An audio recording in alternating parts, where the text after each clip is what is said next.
Let's check out this video from Marco and Meatball, shall we? Wuthering Waves is defying the gacha stereotype.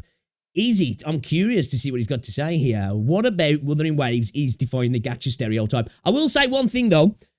Throughout playing Renacita, there's been multiple times where I've actually kind of forgot I was playing a gacha game. Just felt like I was playing an RPG. I must say, though, even though I'm at the very start of the game, the little bits I've played of Enfield kind of felt the same. It kind of just almost sometimes I felt like I was playing like an offline MMO with a base building system there as well, which is kind of interesting. But anyway, let's get into this video and see what he's got to say then, shall we? Gacha games are seemingly a dime a dozen these days, with every iteration of the open world formula being peddled around by content creators and gamers alike as the next Genshin killer. This certainly does a few things to harm the incoming games. One, being compared to one of the most monumentally successful games of its type in the West. One, that's true about Genshin. I do agree with that, though. I think this is... Obviously, the Genshin community is the Genshin community. We don't need to say more than that. Everybody knows what I'm saying there. But I do think there is a part of certain communities, not just the Genshin community, that took a bit of a dislike towards Wuthering Waves because of the people talking about it being a Genshin killer, which in itself is weird anyway. You can't blame the game for the community, you know what I mean? But we're already going to see that. Well, I've already saw it regarding other games, whether it's Ananta, whether it's Azure Premilia, whether it's Project Two-Thirds. People are saying those sort of things about those games already. And I agree. I definitely do think it does a disservice to the game. Whether those games themselves are or are not a Genshin killer, at the end of the day anyway, the only thing that's going to kill Genshin is Genshin and Hoyo. And, you know, these conversations are going to be made. But they are quite reductive. Now, I'm all up for comparing games. But I do think when people are like, this is the Genshin killer, it's kind of like it's, you know, I think it does set the game up to have an uphill battle right off the get-go, personally. An impossible and basically worthless comparison in most cases, and two, this continues to fuel the flame of I'm fine with the comparisons, though. I am fine with the comparisons. Tribalism, and the idea that if you play one game, you cannot be curious or interested in another of its kind, or so the internet would have you think is the case. Quirrell Games launched 1.0 in the middle of 2024, closely on the heels of its CBT2 beta test, which ultimately fell pretty flat. A launch of any new game is an incredibly delicate process, but the launch of a gacha game where audiences tend to be extremely harsh and deeply entrenched in preconceived notions and opinions is a near deadly one. Plenty of games have come out since Genshin's rise to fame that have been quickly snuffed out. You know, for me, for the launch of the game, it didn't fall flat for me. But again, I was playing on PC and I've got a good PC, so my experience was pretty nice, you know? It was nice to get a lot of free pulls at the start of the game because other people weren't having such a nice experience, if I'm honest. Like, sweet, man, I'm having fun. I'll have some free stuff, though. But, you know, I've heard a lot of people echo this sentiment, though, to be fair. Altogether forgotten that the risk involved on having a bad launch can be nearly catastrophic for a company if it's too similar to the king of the anime gacha space. Well, I played the personally highly anticipated launch of Wuthering Waves for myself, and ultimately landed on the idea that it was a good game that had enormous potential, but felt disappointing in its offerings. When it came to story and music especially. Exploration, its ecosystem, and especially the combat has never left me with a sour feeling, and in fact, I have quite enjoyed all of these features quite a bit ever since.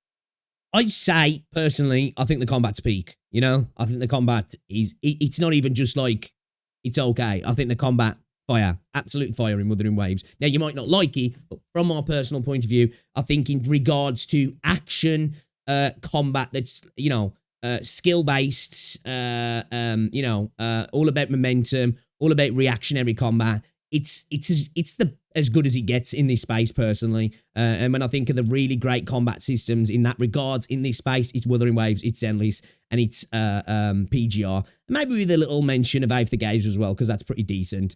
Enfield's different kind of combat. But yeah, I definitely do think the combat absolutely peak. Story, you know, story had its ups and downs, mostly downs in 1.0. I do agree with that. And the music at times was beautiful.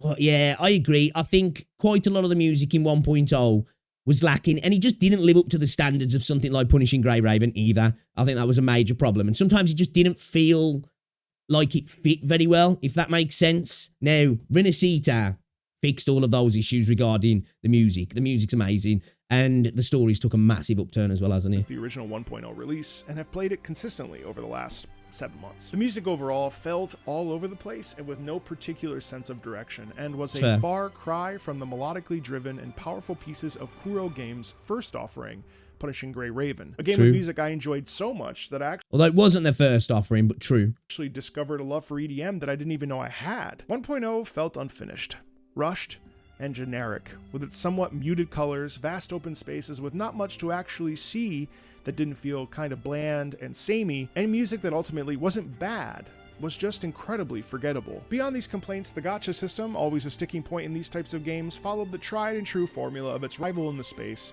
offering up the 50-50 for characters instead of its previous PGR system of just needing to reach the hard cap of however many pulls it is, which felt more player-friendly and altogether more generous.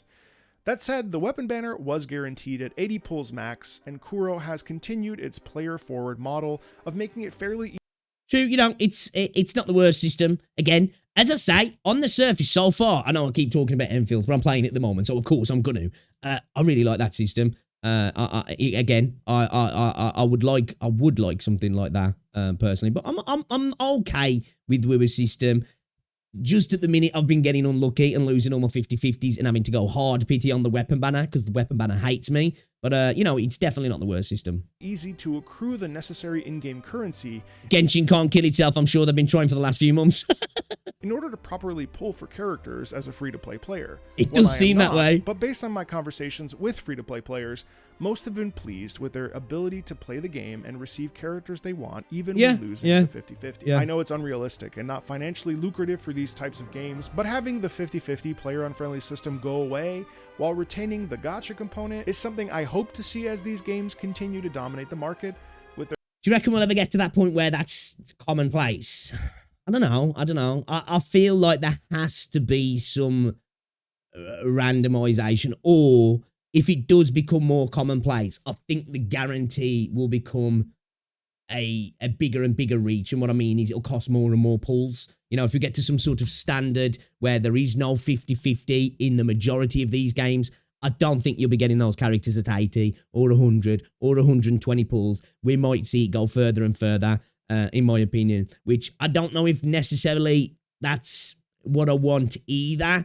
Again, I think the system in Wuthering Waves is okay, personally. Well, I think it's been fine up until recently. It feels like it's a little bit more, I don't want to say restricted, but you feel the impact of obviously the 50-50s more now because we're getting double banners all the time. And obviously, it's not been so bad for me recently because I've had all the reruns. But obviously with Genshin this time, I have you know, I've burnt myself out to pretty much all my asteroids now in getting Carlotta and Genshin, and now obviously Rachia's coming as well, and it's like it's gonna start getting tight. We're gonna be pushing right to the edge to try and get these characters, and potentially having to open up the wallet a little bit more as well to actually you know, make sure we acquire everybody, and then adding the weapon banner as well. It's just like the weapons are where I'm missing out really. Even though we've got a guarantee there, that's kind of where I'll miss out in this game because again, I'm just unlucky. I have to go pretty much 70 plus pulls every single weapon banner. So it's just, I burn all my asteroids and I'm rarely getting the weapons. I missed out on Yao's weapon again and Yinlin's weapon again because I went to like 71 pulls. So I just ended up being, you know what, stuff it. I'm just going to wait now and get Carlotta's weapon straight away for a change. Their popularity. It's unlikely, but a man can dream. What was really surprising, though, came in subsequent patches that occurred pretty rapidly. Sure, yes, there was some filler in the 1.0 patches, but 1.1 brought with it Mount Firmament, new characters with Jinshi and Chong. For me, really, the only real filler patch, in my opinion, that felt like true filler for the entire patch was 1.2. Every other patch kind of felt like it, you know, it was fine, really. It didn't feel like the game. Obviously, in gacha games, there's plenty of downtime. And of course, the extended patch time and banner time on Wuthering Waves is a little bit longer. So that you've got that feeling anyway. But in regards to the patch itself, only really 1.2s felt like that for me personally. And a whole new area with its own system and mechanics to unravel and discover. This was a welcome surprise for many of us who were committed to supporting and playing Wuthering Waves. The music improved and had a really lovely overarching melody that was memorable, if not a bit too simple, with just the melody as the dominant aspect of the music, but it also brought real highs and lows for what quickly became a fan favorite character with 1.1 as well. and the I think challenges still one of my of favorite being a stories. Sentinel's resonator. And then finally, later on in the 1.1 1.1 patches, and we went to 2.0. Black Shores. Another, in my opinion, colossal victory for the continued vision of what Wuthering Waves was wanting to become. New, terrific, compelling characters, improvements to dialogue, character interaction. I had issues with 1.3 personally. I think the story was paced a little bit bad. And I think the Black Shores itself, although a beautiful area, just it didn't bring much in regards to caring about the environment. You know, like, it wasn't a place that felt like, oh, let's explore the Black Shores. You know what I mean? There just wasn't much going on at the Black Shores, was there? And I'm not like saying it was a bad update at all. Totally enjoyed the update. I just think in regards to it being a new area in comparison to obviously Rin of Seatat, which I know was a bigger update, and 1.1. The Black Shores just didn't stand up against those at all, in my opinion. And the general quality of life became very high. It felt that Kuro Games was actively listening to player feedback and taking it seriously, rather than just trying to make as much money as possible. Admittedly, there was still, I don't know, a bit of a wow factor that was missing. Sure, the worlds were visually stunning, and there were some incredible set pieces, but it still didn't have the thing that makes you want to come back day after day to live in and experience the world, at least generally speaking, and certainly for myself. Music as well was really starting to turn a corner and becoming less and less meandering, without any specific intention. This patch also focused a lot on sound quality that was reminiscent. I'm assuming this guy is definitely a bit of an audiophile then, I'm assuming. I don't know exactly what his whole deal is, but he seems to be specifically referencing the music and the direction, you know, like the melody and all that sort of stuff in the music, which for me, I tend not to look that deep. I'm just like, ooh, music good, you know, I'm a bit more of a monkey when it comes to stuff like that. So I don't know. Is this dude, you know, is he like a musician? Jesus, man, get the fucking words out. Or is he just a bit of an audiophile? Of Nier, which if you played those games, you can Can't understand speak. why that is a compliment of very high praise. These patches also felt to me like the beginning of a time period where it really felt like the game was trying to deviate from the many parallels to the big bad Genshin Impact. And it felt like while it may have taken some inspiration or he's 1,000,000% a music guy. I believe he's an ex-opera singer. Okay, makes sense then. Makes sense. direct inspiration from it, directly or indirectly, there was a vision and a desire to tell its own story. Sure, yes, that tribalism I mentioned earlier will probably never go away and is incredibly annoying and stupid and redundant, and the infighting will continue. All true, but incredibly funny as well. You know, the chaotic part of me, I love to see.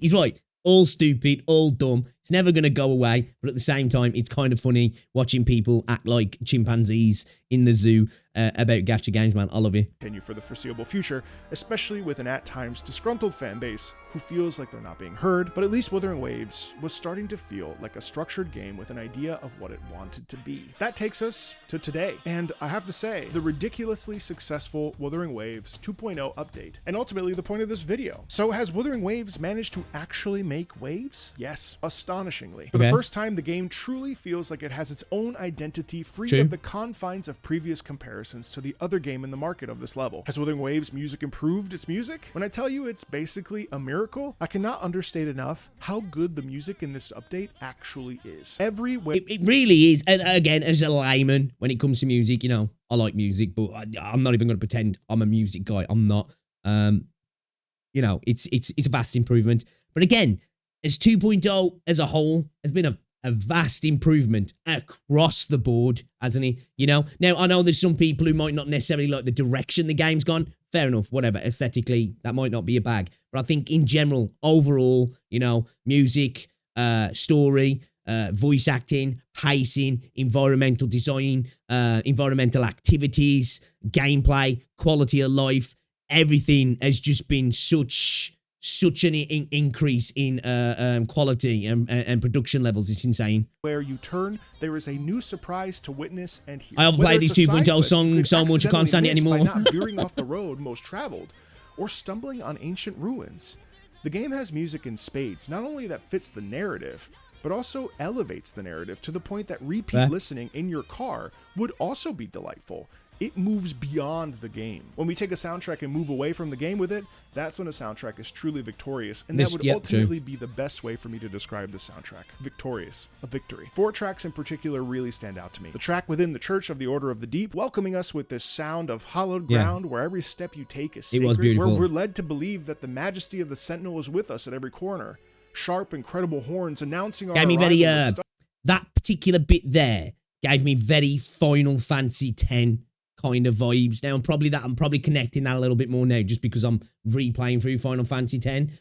But, you know, that sort of almost like ethereal, enchanting, haunting kind of sound. That's the connections my brain made anyway. Stunning 4-part harmonies in the voices that is reminiscent of the Gregorian chant or a song you might literally hear in a Catholic church today. The Century Construct. Yeah, this dude definitely knows the stuff closest in track music. I've heard to Kuro's sister game, Punishing Grey Raven, with frenetic rhythms, terrific womp-womps, and a fusion of classical and baroque that is a rare delight to hear mixed in with electronic music, while also featuring string quartet and harpsichord. The opening to the vast openness of the Raguna This bit was countryside. gorgeous. A track with rights bought by Kuro Games called A Fairy Tale that sounds more befitting of a Witcher 3 intro or Freerun than any other game I've played within the gacha space, that invites us into exploration and wonder with gentle vocals that provide us with curiosity. It was the perfect introduction along with this little bit of music, wasn't it? It felt very whimsical and, you know, that fancy, you know, it was pulling you into the fantasy world, wasn't it? And even warm our hearts to the warm hues of green and brown we experience in the countryside. The Lorelei boss fight,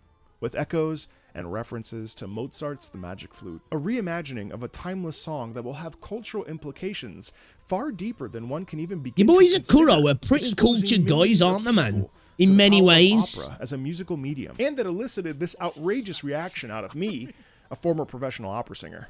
Wow. Okay, so all right then. Cool. So you're right. He was an opera singer. Oh my God. Dude, you know, when I heard that bit, it makes me think of the blue woman singing on the ship in The Fifth Element, who's got the stones inside her stomach. Like, that's where my brain went to when I heard that. Oh my God! No fucking way! Holy shit! Oh my God! They referenced Queen of the Night! And lastly, the menacing Elden Ring style FromSoft approach to the Dirge Dragon. Yeah, whose size alone makes it a terrifying foe. Story reasons not mentioned for the spoilers. Harpsichord and strong male choir dominate this track as we step into a dark Baroque horrorscape of terror and destruction. These tracks are only the tip of the iceberg when it comes to the variety on display here. Day and night tracks, a world quest with dynamic music featuring a truly modern twist on Baroque music. It shifts. Do you reckon this is why we don't have a portable music player just yet? Because I hope we do get one. And like, I suppose Kuro could just make it so it's disabled when you're doing this sort of stuff. Or do you think it's because they seem to have spent so much time in curating and improving the music for 2.0 that they kind of didn't want you to, you know, shy away from that by just walking around listening to your own tunes on your little portable music player, rather than actually, like, you know, being took on the experience that they've gave you with this journey. Because music is very important to set pieces in games, films, and all that sort of stuff anyway, isn't it? To a combat version incredibly smoothly, and then resets back. Dynamic music. The music on display is a masterclass in guiding players emotionally in a direction and letting them feel whatever the intended purpose or setting of an area may have been during the game design creation process. It's a huge win. If 1.0 was disappointing, then 2.0 is a complete reversal and a total triumph musically. And I cannot help but recommend it to you for the music alone. More than anything, this game feels like a game first and a gacha game second. Oftentimes in this style of game, there can be a sense that Let me just... and a gacha game second. Oftentimes in this for the music alone. More than anything, this game feels like a game first and a gacha game second. Oftentimes in this style... This is what I said, man. This is what I think this is one of the champion points that needs to be reiterated for me. One of the victories, in a sense, for Kuro, what they've done with 2.0, is that on many occasions, I've felt exactly the same. I said this the very first day we were playing on stream, that there's multiple times when I forget I'm playing a gacha game, you know, and I think that's an impressive feat to do in the gacha space. Most gacha games don't manage to do this. You know, you always know you're playing a gacha game in just how everything's constructed. putting all the actual mechanics that you interact with in the gacha sense, you know, your material farming, you know, the gacha systems, all those sort of things, but just the gameplay itself, you still never feel like you're playing a non-gacha game. You know what I mean? There's things that are just not there. This wasn't the thing with Renacita for me. Multiple times, I just genuinely felt like, again, quotation marks, playing a real game, which I think was a massively impressive thing to do, man. Style of game, there can be Or a to sense achieve. that the purpose of doing things around the world is Hopefully this ultimately to continue becomes to keep going, keep opening a those regular gacha thing, you know? tabs, and spend those in-game currencies, or better yet, swipe your credit card. Yep, Enfield, we were as easy as the new standard for me. Yeah, again, so far, Enfield's kind of attaining that for me at the minute when I'm just roaming around, getting into combat, engaging with the base building stuff. I do just kind of feel like I'm playing a single player MMO with base building mechanics because the combat kind of makes me feel like that.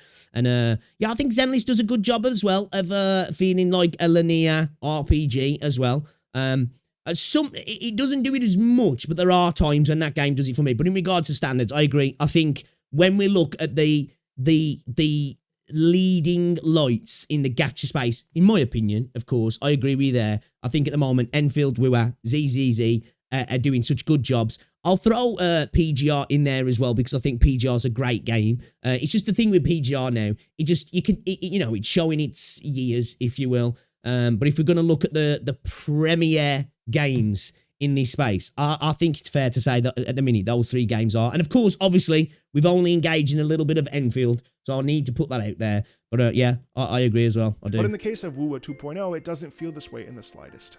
Sure, it's there, but it feels like this game wants to be a Witcher or a Red Dead, but in anime format. It wants you to explore its world, see what it has to discover, and in a way, it lends itself to an MMORPG. It definitely wants to be an RPG. This is why I say, I said this before Tencent acquired Kuro.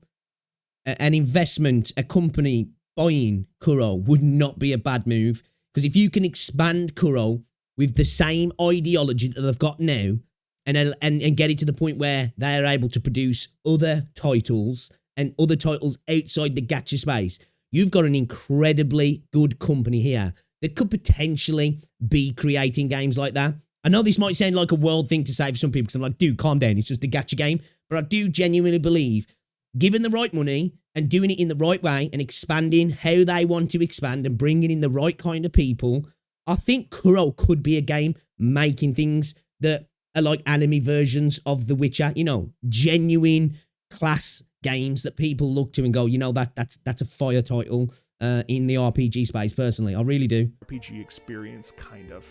Not dissimilar to the wonderment and curiosity that a game like Guild Wars 2 can provide, where the world is yours to find and uncover, and who knows what you might see. In fighting between enemy factions? Sure. Old ruins that harbor a dark secret? You got that. A flying minigame where you're actually high as a kite and suddenly you're flying with a boss from earlier in the game? Why not? There's spectacle everywhere throughout the landscape, and the landscape is aching to be discovered. Flight was also something that was recently introduced as sort of a gliding mechanic, and it is an incredible showcase of Kuro Games wanting to make something unique and its own. Traversal has always been something really important to these devs, and clearly this is the ultimate form of that, though I wonder what else they have in store for us for future expansions. Flying is the pinnacle way to get from point A to point B, and the more you explore the regions, the more you're rewarded with stamina that allows you to fly further and longer. Does actually engage you with wanting to explore in this area. Agree. Incredibly inviting and well-designed world. I wonder if they'll be able to keep that up, because obviously this area just is desirable to explore, and of course the fact that, you know, your stamina increase is tied to exploring more of the region, and obviously there's cool things to interact with as well that pushes you to explore. How they're going to keep that up for the next area, you know? Are they going to have a mechanic like that in the next area that it improves as you explore? It'd be interesting to see that, actually, whether they can, you know, because in a sense, the quality of 2.0, they've almost built a rod for their own back in that they've got high standards to hold up to now, haven't they, really? And if they don't, you know, it's going to kind of be like a Bellabog situation, in my opinion, with Star Rail, where that was like peak Star Rail, and everything since just really hasn't been able to hold up next to it. I hope that's not the case with Renacita, but like it's that good within the game that, you know, it could be. I hope not, but it could be. As I mentioned, the world is layered in such a way that the mind can't help but want to see what's under the clouds or over the horizon. There is so much to see and explore and come across naturally. But if you want, Kuro Games has also made the process easier by giving you easy ways to proceed right to where you want to go, saving you time and allowing you to get what you want to get done quickly and efficiently if you don't have a lot of time on your hands. I'm not going to spend a lot of time on this story, but it's also really good. I gotta say, I am so tired of every gacha game having these convoluted phrases or terms that I have to remember. Thank you. I've been saying this for ages. You know, so many gacha games, right? I feel like, am I just dumb? Like, people mention certain things in the story, and I'm like, I don't remember that.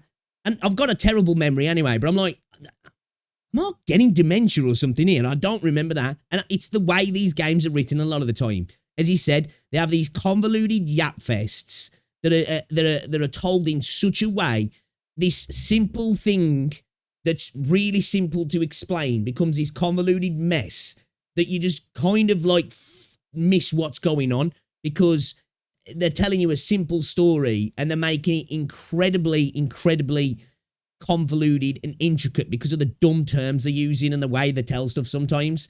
And you know, Wuthering Waves did this in 1.0 as well. But they've got a lot better at this in 2.0, a lot more concise in the storytelling. Again, I felt a lot of intrigue in this story, personally. I was interested to see what happened next. And I was in 1.0, but much more now, much more. And then having a character repeat themselves 30 times or rehash what we just experienced, or go on a 40-minute long monologue about stuff that is so in the weeds that you'd need a PhD just to understand it. In the case of 2.0 story, it's pretty on the nose. There are some pacing issues, mostly in some NPC interactions at the beginning as the world building starts, and especially in some exchanges with adjacent characters that could be shorter in the back half of Act 2. But overall, I was lost. I've heard a lot of people mention that about the back half of Act 2, to be fair. I didn't find it myself personally, but again, it's all perception at the end of the day. I was kind of engaged with the stuff that was happening there, especially, you know, your interactions with the old bloke. Some people didn't like that. We could have missed, you know, grabbing the 3 pieces for the thing we had to do to shoot him down from the balloons. We could have done without that, because that wasn't necessary. Yeah, I just didn't personally feel like it ground to a halt there, but a lot of people actually did. So yeah, in my opinion, the pacing in 2.0 was vastly improved, because 1.3 for me and massive parts of 1.0 had major pacing issues. 1.4 did as well here and there, but because I was so interested in what was going on with Camellia, I didn't find it so bad. 1.1 I think was peak. 1.1 and 2.0 is the best storytelling in Wuthering Waves, in my opinion. And hours I spent. And some of the other companion quests like Changli's and Jian's as well. Maybe a bit predictable, but overall, when it ended for this update, I didn't want it to end. That's personally how I know it's good, per my standards. Excited to see what happens as well now, on the other hand, was by far the longest of the companion story quests we've Still haven't done that. While I felt the beginning 30 minutes were way too much back and forth to areas and conversations with people that you kind of don't really know or care about. I think we might actually do that. Because I haven't done a companion quest yet. We're going to do a companion quest, and we might make a video specifically for that companion quest. I might actually make a video, go back through and re-up myself on all the companion quests, and do kind of like, not so much a tier list, but a video on almost like, I suppose, a little bit like, not so much a retrospective of all of the companion quests, but just, you know, like a comparison and where they kind of sit in the storytelling in the game. I like the idea of doing that, actually. We might do that. It was actually a really satisfying conclusion that felt we really had arrived and learned more about her. With some ever so slightly tighter scenes, I think we would have had ourselves a near perfect story experience. In total, I would say the story experience landed around an 8.5 out of 10. If we combine the main story, Carlotta's story, and some of the work. That's where I was at like an 8 out of 10 for the. I think when I see, because I've seen it a lot, you know, when people are 10 out of 10, I'm just like, come on, man, let's not gas it up that much, right? You know, even in the gacha space in regards to updates, I guess I'll just look at things differently. For me, there is no 10 out of 10, you know what I mean? Because that's perfect, and, you know, nothing's perfect. You know, and I feel like an 8 out of 10 is a perfectly fine rating. That's in my rating, that's an exceptional game, you know, because 5 being average, 8 is really good. You're getting really close to being in the territory of being goated. And then obviously next step is perfect, which is unobtainable for me. World quests. This is another point I should make, is that everything that Does happens this mean you're after finally the going to main do the story encore in the quest? world and Carlotta I do need quests to get to it, just man. feel naturally good because they feel like a continuation of the 2.0 story. I do admit, I do want to see this in Wuthering Waves, though. You know, this video was peak. I hope we get to. I hope maybe this is like this goes down in the new Federation. Maybe, you know, I really would like to see something like this in the game in the future. This sort of because I do want us to experience a lament in real time. You know, the destruction, the fall, because that's one thing that's always interested me in fictional work. Anyway, you know, when it comes to like zombies or outbreak stuff or apocalyptic films. Of course, I'm interested in the stories of the post-apocalypse, sorry. But when it comes to zombies, I always am interested in the fall itself, you know, the first few days after the system starts to break and, you know, governments start to fall and people are on their own, and those weeks after that, as society just totally goes into collapse. I always find it very interesting.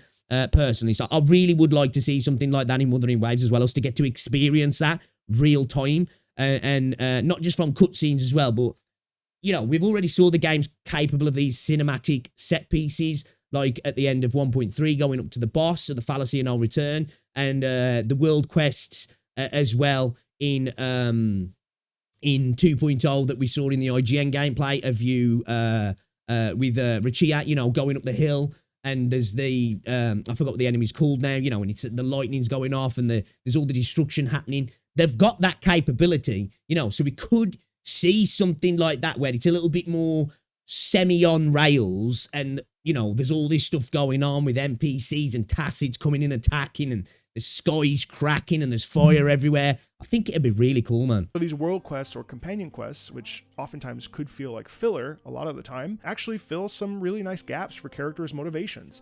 And they drip feed just a bit more about the world to satiate while we wait for the continuation of story events, which I expect to be highly compelling. Wuthering Waves is in a phenomenal spot right now, deriving quality game-first content and providing challenge in combat, though it would be nice to have a difficulty slider or up the difficulty a bit for story bosses, as they are entirely too easy. I think this is a solid game and a genuine... Gacha games are designed that way though, aren't they? They are designed, but again, I agree, it would be nice so the people who don't want to play it like that can have it, like the story be a little bit more difficult, but they are designed in a way that the story and that element of the gameplay is supposed to suck you in, you get to play with the characters, and then you come to the end game and he's like, you know, you need to start stepping things up a little bit. But I agree, with multiple people have asked for this in the community as well, haven't they? I've had multiple comments on that. Like, it would be nice for a difficulty slider to play the story in hard mode. Really good time. The course correction in 7 months since 1.0 is monumental and should be praised, and praised loudly. And I can't help but say that I feel that if you're not into gacha games, which I doubt you're watching this video, or have been on the fence on trying Wuthering Waves, now is absolutely the time. This is the kind of turnaround we saw with Final Fantasy: A Realm Reborn, Cyberpunk 2077, or No Man's Sky. It may never... Damn, that's a big statement, that is. That's a big statement. I don't know if I'd agree with that necessarily. Now, I agree with what he's saying in regards to the improvement, but for me, I don't know if 1.0 was that bad. Not saying that those games were terrible, but like, they were, you know, panned. Well, not panned, but especially No Man's Sky was just not what was advertised, you know? Final Fantasy as well. I don't know. I agree with what he's saying, but I don't think 1.0 was that rough that it's in that same category. But I also agree that the glow up has been insane. The glow up has been insane. Never land at a true AAA experience, or whatever that means for you. But I think if you go in with a level head with gacha aspects or don't interact with them at all, you'll come away with a game that respects your time. Yeah, I agree. Yeah, I think even if you're not you interested in gacha, you can enjoy a nice RPG experience. Yeah, seemingly impossible, and I cannot recommend it enough to you or anyone who might be interested in getting stuck into a beautiful world with delightful characters without being too bright or peppy. If you're looking for a new game, this very well could be the one for you. And while nothing is perfect, I do believe they really knocked it out of the park with this one, and they just need to keep that up for the remainder of the time that they make this game. Take care. Agree. Going to be a hard thing to do, though. As I've said, I think they've made a rod for their own back in a sense.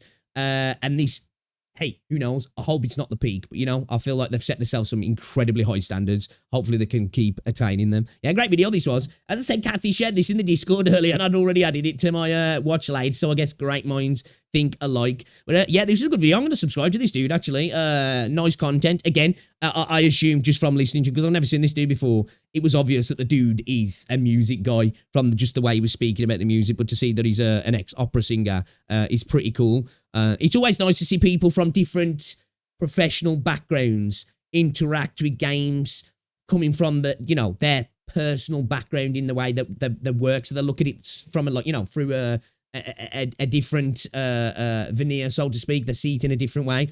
Yeah, it was interesting. Agree with pretty much everything he said in that video as well. I don't think 1.0 was that bad though, personally, but 2.0 has just been a market improvement across the board. There's no denying it. Probably the best update in Gacha gaming. Yeah, I definitely agree. Great video. Marco Meatball. Go check him out, guys. Go show some love. Great video that was. Great video.